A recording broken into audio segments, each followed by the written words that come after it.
এখন কোরআন শরীফ যে আনছে পড়তে তো পারে না,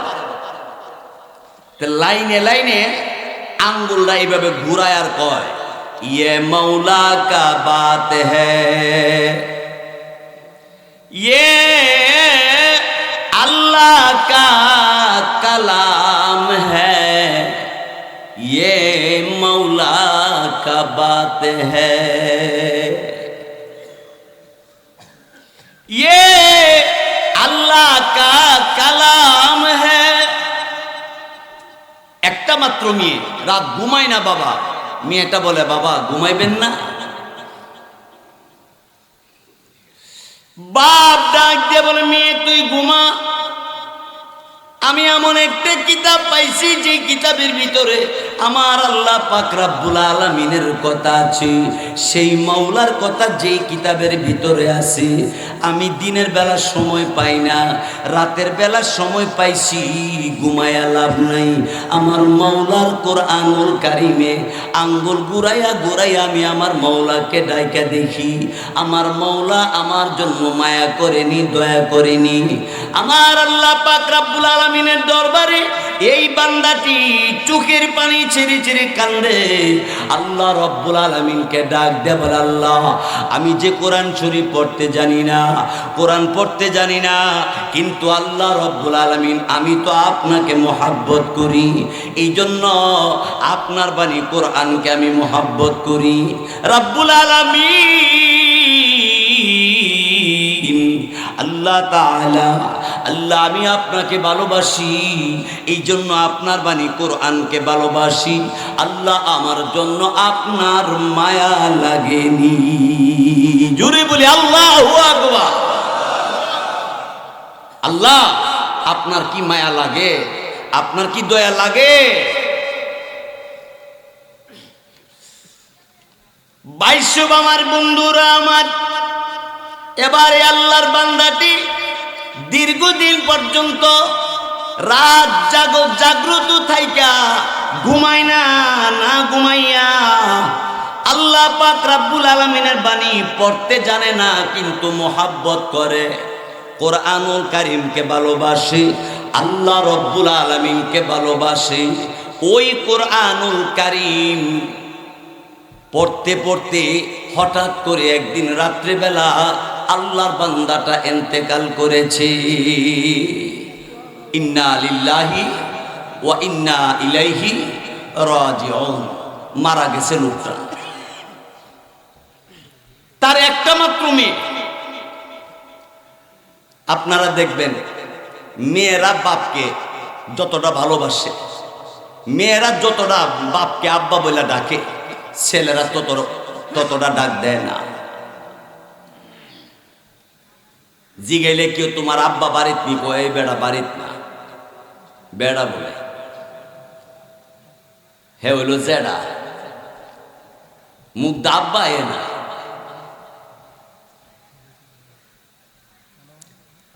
এই মেয়েটা যখন দেখে বাপ আর কোন কথা বলে না, এই ভাইয়ের আমার, বন্ধুরা আমার, এবার মেয়েটি দুই চোখের পানি ছেড়ে দিয়া ডান পাশে গিয়া চিৎকার করে কান্দে আর ডাক দিয়ে বলে আব্বা জীবনের শেষবারের মতো তুমি আমাকে একবার মা বলে ডাক দিয়া যাও। ওগো আমার আব্বা, আমি পৃথিবীর জমিনে আপনার গলায় ধরে আমি ঘুমাইতাম। ওগো আব্বা জান, আমার মা জননী অনেক দিন আগে কবরে শুয়ে গেছি, আমি আমার মাকে মা ডাইকা তৃপ্তি মিঠে নাই। আব্বা গো তুমি কেন কথা বলতেছো না? ডান পাশে কান্দে, বাবা জবাব দেয় না, আবার ঘুইরা মা, এবার মেয়েটা ওই বাবার বাম পাশে এসে চোখের পানি ছেড়ে দিয়া কান্দে আর ডাক দেয়া বলে বাবা তুমি আমার সাথে কথা বলো না কেন? আব্বা গো আমার মনের দুঃখ কার কাছে বলবো? আব্বা সারাদিন গামছা বিক্রি করে কিছু লাভ হইলে যা কিছু বাজার সদাই করে নিয়ে আসো, এটা নিয়ে কোনো রকম সংসার চালাই। আব্বা গো, কেন তুমি কথা বলো না? এবার কানের গোড়ায় জুড়ে জুড়ে ডাক দিয়েছে, আব্বা। মেয়েটা যখন আব্বা করে ডাক দে, প্রতিবেশী লোকেরা খবর পায়া সব বাড়ির কাছে আসছে, এসে ডাক দিয়ে বলে, ও মেয়ে তুই কান্দুস কেন? মেয়েটি ডাক দিয়ে বলে, প্রতিবেশী এলাকাবাসী, আমার আব্বা নাই, আমার আব্বা পৃথিবী ছেড়ে চলে গেছে।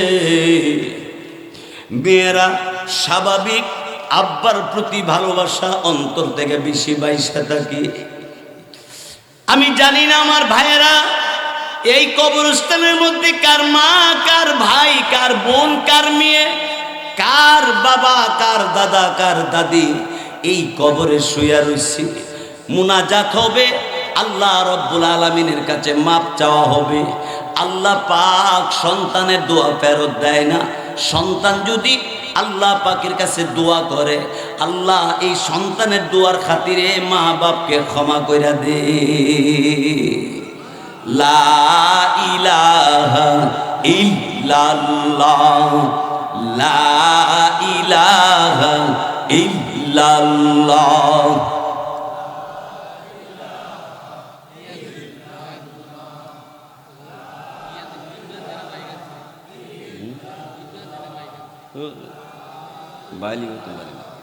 ইল্লাল্লাহ, লা ইলাহা ইল্লাল্লাহ।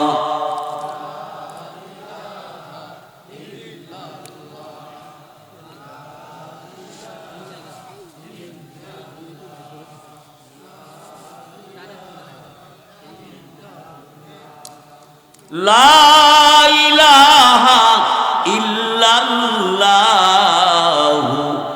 মুহাম্মাদুর রাসূলুল্লাহ। সবাই বলি সাল্লাল্লাহু আলাইহি ওয়াসাল্লাম। মেয়েটার কান্না শুনে প্রতিবেশী লোকেরা তার বাড়িতে আসছে, আইসা বলল, কান্দো কেন? যে আমার আব্বা পৃথিবী থেকে বিদায় হয়ে গেছে। প্রতিবেশী ডাক, দেখো কান্দো না, তোমার বরণ পোষণ, তোমার খাবার দাবার আমরা ব্যবস্থা করব, তুমি কান্দো না। অমনি মেয়েটি ডাক দিয়ে বলি, গ্রামবাসী আপনারা আমাকে খাবার দিবেন, জামা কাপড় দিবেন, কিন্তু আমি যে আমার বাপকে আব্বা বলে আমি ডাক দিতাম, আমার এই ডাক দিয়া আমার অন্তরের দুঃখ কষ্ট সব আমার মিটিয়ে যাইত। ও গ্রামবাসী, আমার আব্বা আমাকে মা বলে ডাক দিত, আমারে আর এই মা বলে কে ডাক দিবে? আমি আমার আব্বাকে হারায় ফেলেছি, এই জন্য আমি কান্দি। আমি আর যে আব্বা বলে আর ডাক দিতে পারবো না। এই আকালিয়ার মধ্যপাড়ার যুবক ভাইয়ের, আমার মুরব্বী বাবারা, পর্দানিশীল মা বোনেরা, বালুকেরা শুনেন। এবার প্রতিবেশী লোকেরা ডাক দিয়ে বলল, মেয়েটাকে কান্দিস না, কাঁদলে তো আর ফেরত আসবে না। এই কথা বলার পরে মেয়েটা ডাক দিয়ে বলল, গ্রামবাসী আমার আব্বার গোসল দিয়া কাফন করাইয়া জানাজা দিয়া দাফন করেন। যখন এই কথা বলছে, গ্রামবাসী তারে গোসল দিয়া কাফন পরাইয়া জানাজা পরাইবার জন্য লোক সমাজ সবাই মাঠে দাঁড়াইছে, কিন্তু জানাজা পরাইবার মতো কোনো লোক পাওয়া যাইতেছে না, কোনো লোকই পাওয়া যায় না। ওই এলাকার মধ্যে দুই একজন যাও জানাজা পড়াইতে জানে, তারা সফরে চলে গেছে, আস্তে আস্তে 2 মাস পরে আসবে। এখন তার জানাজা কে পড়াইব? কেউ জানাজা পড়াইতে জানে না। এখন গ্রামবাসী চিন্তা করলো, এক কাজ করি, লাশ নিয়ে রাস্তার পারে গিয়ে দাঁড়ায় থাকি। রাস্তা দিয়ে বহু এলাকার মানুষ আসা যাওয়া করে, এর মধ্য থেকে যদি কেউ জানাজা পড়াইতে জানে, তারে দিয়ে জানাজারা পড়াইয়া দিবে। এই লাশ নিয়ে রাস্তার পারে গিয়ে গ্রামবাসী দাঁড়াইছে, তাকায় দেখে একজন মানুষ মুখে দাঁড়িয়ে আছে, মাথাত নবী সুন্নত টুপি আছে, বুড়া দিয়ে আইতাছে, বুড়া দিয়া। গ্রামবাসী সবাই রাস্তার মাঝখানে খারইছে, খারইয়া দুই হাত এভাবে উঁচু করছে। গোড়াওয়ালা লোকটা গোড়া দাঁড় করাইছে, লাগাম ধরে টান দিয়া দাঁড় করাইছে। এবার লোকটা ডাক দিয়া বলল, কি ব্যাপার, তোমরা আমাকে দাঁড় করাইলা কেন? ভাইজান, আমাদের গ্রামের একটা গরিব মানুষ মুসলমান মারা গেছে, জানাজা পড়াইবার মতো লোক পাইতাছি না। আপনি কি জানাজা পড়াইতে জানেন? লোকটা ডাক দিয়া কহ, আমি জানাজা পড়াইতে জানি। তাইলে জানাজাটা পড়াইয়া দিয়া যান। লোকটাকে আমার হাতে সময় নাই। সময় নাই কেন? আমি সরকারি চাকরি করি, টাইম টেবিল মতো অফিসে যাওয়া লাগে, টাইম হয়ে গেছে, আমি জানাজা পড়াইয়া গেলে টাইম থাকবে না। গ্রামবাসী বলল, ভাইজান, তোমার অফিসের মধ্যে আমরা গ্রামবাসী সবাই যাইয়া সুপারিশ করব ও অফিসারের কাছে। আল্লাহর খলিল ইব্রাহিম আলাইহিস সালাতু ওয়াস সালাম তিনি তখন ডাক দিয়ে বললেন, আরে আল্লাহর বান্দা, 199 বছর তোমাকে আল্লাহ হায়াত দিলেন। আল্লাহ রব্বুল আলামিন তোমাকে খাবারের ব্যবস্থা করেছেন, বাতাসের ব্যবস্থা করেছেন, ঘুমের ব্যবস্থা করেছেন, পানির ব্যবস্থা আমার আল্লাহ রব্বুল আলামিন তোমার জন্য করেছেন, সূর্যের আলো দিয়েছেন, রাত বানায়া ঘুমের ব্যবস্থা করে দিয়েছেন, দিন বানায়া কাজের ব্যবস্থা করে দিলেন। রে আল্লাহর বান্দা, ওই মহান আল্লাহ পাক রব্বুল আলামিন আমার আল্লাহ তাআলা তিনি আমাকে অর্ডার করেছে তোমারে খাবার খাওয়ায়া দেওয়ার জন্য, এই জন্য নিয়ে আসছি। লোকটা ডাক দিয়ে বলে, ওই আল্লাহ অর্ডার করছে আমারে খাবার খাওয়াই দেওয়ার জন্য। এবার মুসা কালিমুল হযরত ইব্রাহিম আলাইহিস সালাতু ওয়াস সালাম দুই চোখের পানি ছেড়ে দিয়া কাঁদতে আরম্ভ করলেন। মুসা ইব্রাহিম আলাইহিস সালাতু ওয়াস সালাম তিনি দুই চোখের পানি ছেড়ে ছেড়ে কাঁদে। আল্লাহ রব্বুল আলামিনের খলিল ইব্রাহিম নবী কাঁদে। বেঈমান ওই কাফির লোকটি ডাক দিয়ে বলে, এই আল্লাহর খলিল, কেন কান্দেন আপনি? আপনি চোখ থেকে পানি এইভাবে কেন ছেড়ে দিয়া, চোখের পানি ছেড়ে দিয়া আপনি কেন কান্দেন? আল্লাহর খলিল ইব্রাহিম আলাইহিস সালাতু ওয়াস সালাম ডাক দিয়ে বলে, রে আল্লাহর বান্দা, আমার আল্লাহ এত বড় দয়াল যে আল্লাহ রব্বুল আলামিন 199 বছর পর্যন্ত তুই নাফরমানি করলা, আমার আল্লাহকে আল্লাহ বলে ডাক দিলি না, আমার আল্লাহকে একদিনও ডাক দিলি না, আমার আল্লাহ রব্বুল আলামিনের দুনিয়াতে আল্লাহর নিয়ামত ভোগ করলি, কিন্তু আমার আল্লাহ রব্বুল আলামিন একদিনও তোরে না খাওয়ায় রাখে নাই তোর জন্য। আল্লাহ সব ব্যবস্থা করেছে। আল্লাহ আমারে ডাক দিয়ে বলল, ইব্রাহিম, আমি মহান আল্লাহ 199 বছরের ভিতরে আমি আল্লাহ তারে খাওয়াইলাম, কোনোদিন আমি তার সঙ্গে রাগ করি নাই, আমি আল্লাহ তারে কোনোদিন কষ্ট দেই নাই, তার খাবারের ব্যবস্থা আমি আল্লাহ করে দিয়েছি, ঘুমের ব্যবস্থা করে দিয়েছি, সব ব্যবস্থা আমি করে দিয়েছি। যেই বান্দাটা আমি আল্লাহর 199 বছরের ভিতরে ডাক দিল না, আমি আল্লাহ রাগ হয় নাই। আল্লাহর খলিল ইব্রাহিম আলাইহিস সালাতু ওয়াস সালাম ডাক দিয়ে বললেন, ওগো আল্লাহ, আপনি কেন রাগ করলেন না? আল্লাহ রব্বুল আলামিন অমনি ডাক দিয়ে বললেন, ইব্রাহিম রে, আমি আল্লাহ অপেক্ষা করতেছি, দেখি আমার বান্দাটা আমি আল্লাহরে একদিন ডাক দেয়নি, দেখি আমার বান্দাটা আমার একদিনই ডাক দেয়। 199 বছর আমার ডাক দিছে না, তাতে আমি রাগ হয় নাই, কিন্তু এরপর আমি অপেক্ষা করতেছি, দেখি আমার বান্দাটা আমার ডাক দেয়নি। আরো আস্তে কোন সুবহানাল্লাহ।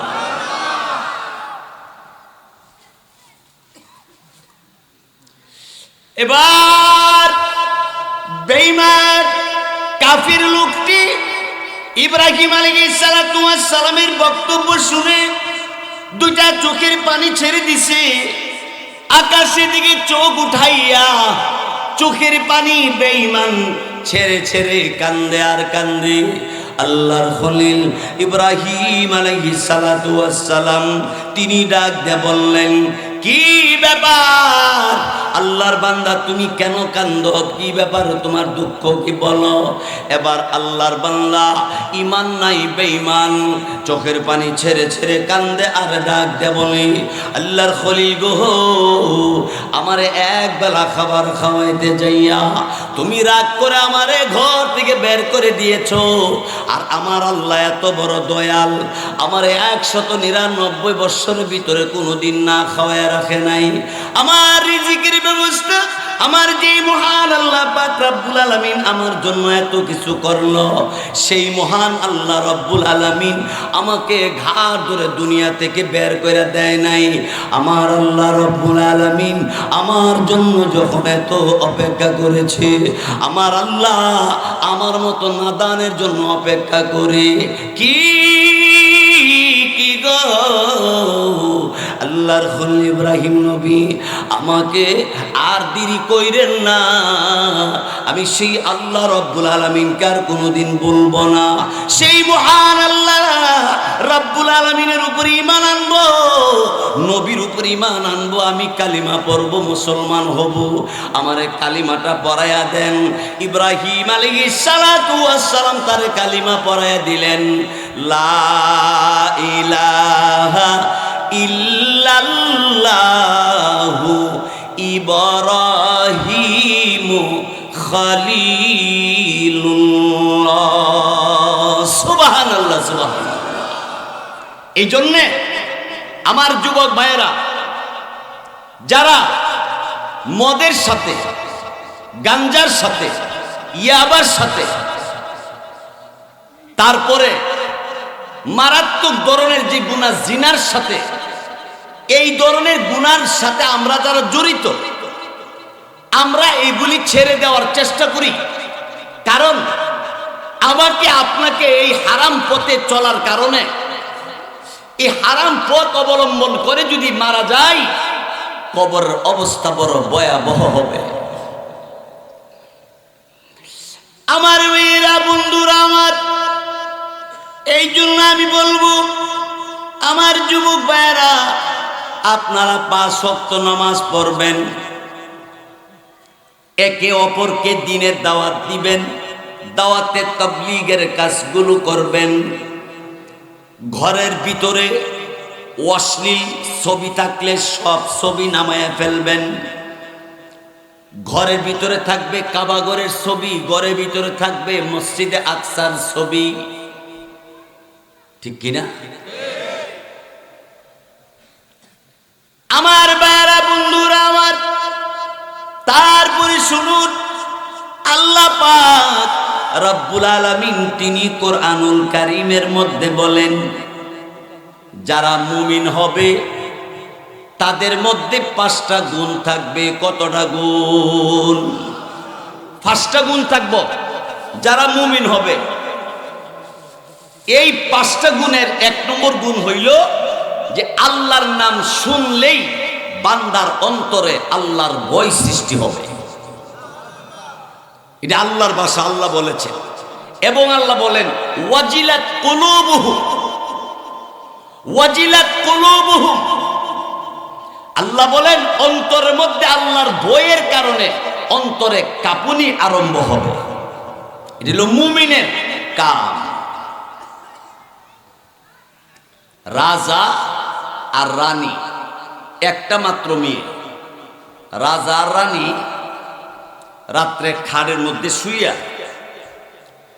হেরা একটা মেয়ে বিয়া দিব। কেমন জামাইয়ের কাছে বিয়া দিব?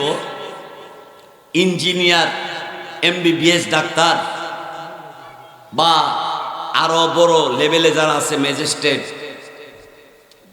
এদের কাছে বিয়া দেওয়ার সিদ্ধান্ত বউ নিছে। কিন্তু রাজা ডাক দিয়ে কব, বিবি রে,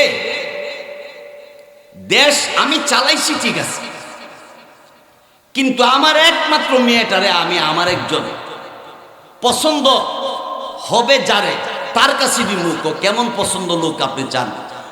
যেই যুবকটা 5 ওয়াক্ত নামাজ পড়ে, নবীর সুন্নত দাঁড়িয়ে আছে, পরনে সুন্নতি জামা পাঞ্জাবি আছে, এমন একজন যুবকের কাছে বিয়ে দিবে। আল্লাহর কুদরত বোঝা যায় না।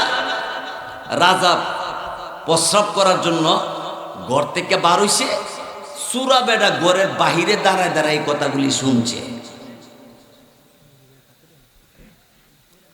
সুরে আইছিল চুরি করত, সুর চিন্তা করলো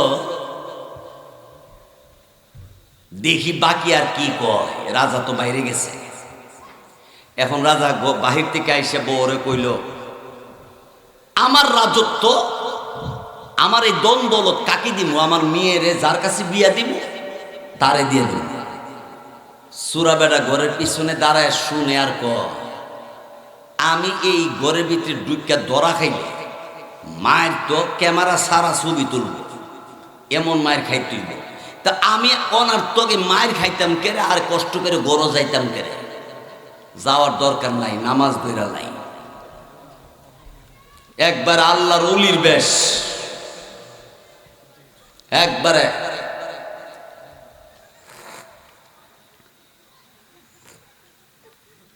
পাঞ্জাবি লাগাইয়া টুপি টাপি লাগাইয়া একবারে মসজিদের সকল মুসল্লির আগে যায় গিয়া প্রথম কাতারে গিয়ে নামাজ পড়ে। আর রাজা লোক লাগাইছে, আল্লাহর উলি আছে কোনখানে, এই উলি বাইর করবে। এই আল্লাহর উলি ছাড়া আমি বিয়া দিতাম না আমার মেয়ের। হে মনে করেন রুমাল দিয়ে ডাইকিয়া পাঞ্জাবি টাঞ্জাবি লাগাইয়া, হে কিন্তু গায়ে চুরি করে, দামরা চুরি করে, এরপরে গড়ের মাছ চুরি করে। কিন্তু ভাব দইরার প্রথম কাতারে নামাজ পড়ে।